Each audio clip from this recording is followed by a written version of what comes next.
Abraham, when he was tried, offered up Isaac, and he that had received the promises offered up his only begotten son, of whom it was said that in Isaac shall thy seed be called.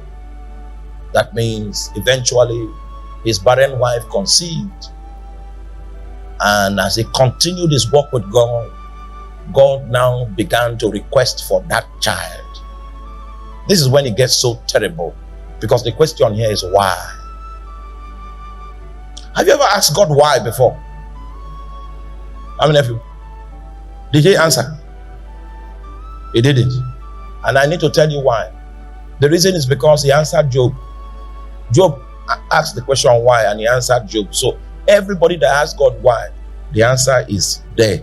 That the answer he gave Job is what he will give you. Job was one of the cardinals, because those days philosophy was held in premium, in high premium, because those were the days where the revelations of God was still in the cradle. And in the book of Job, the reason for suffering in actualizing destiny was not yet understood. Meanwhile, the pinnacle of knowledge was held by the cardinals, and there was one cardinal for each region. It will interest you to know that chronologically, Job was the first book that was written in the Bible. So Job was the cardinal of the East, the custodian of philosophy of the East. So when anything happens within his jurisdiction, they bring the issues to him, then he diagnoses what is wrong through his vast riches of philosophy, until it came to pass that it was now a cardinal that was afflicted. So the other experts from other places had to come, look upon his case, and try to decipher what was wrong. Now, they came with diverse forms of philosophies, human merit, human experience. I don't have time to work on that. But Job held the perspective of self-righteousness. And Job felt that God was not fair, because he had walked with God faithfully in the light of his own understanding. And it came to pass that Job had a rare opportunity. God, in the book of Job, let me be sure of my quotation before I make it. The book of Job chapter 38, God now decided to come to Job's level. Since you have decided to accuse me, because Job's question was, why should these things happen to me? So God now said, all right, I'm going to come down to your level, and before we begin our discussion, I'm going to test your depth, whether you have the capacity to stand with me in court to argue a case. So that's what the scenario in the book of Job chapter 38 is about. Now, when God showed up and he came in a wild wind, in the book of Job chapter 38, he wanted to test the depth of Job.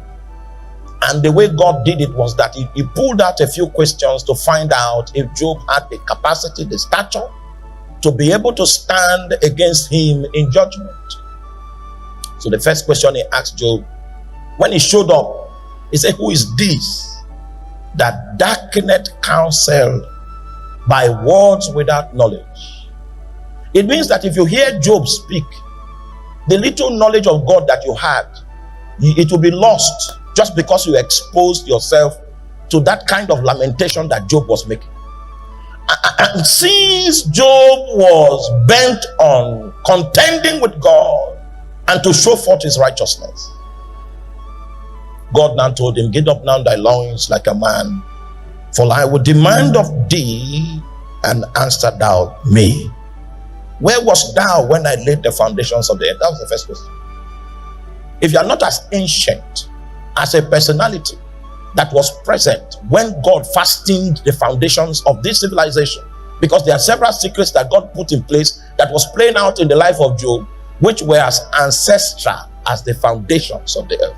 And if Job was not present there when God put that in motion, it means Job doesn't have the stature to stand hand to hand with God and question how he administers the affairs of the earth. So the reason why we do not live by God's explanations is because the depths of God are past finding out. But you see, it's a great honor that God gives us to be able to walk by faith through the witness of his Spirit. But if you are going to walk by faith, you must understand that the logic of your soul is going to contend with that which God intends to do in your life. And so, God, in order to remedy your situation, he makes substance available. And so the Bible says faith is the substance of things hoped for. It goes beyond hope into reality. Because hope is searching, but reality is an established fact.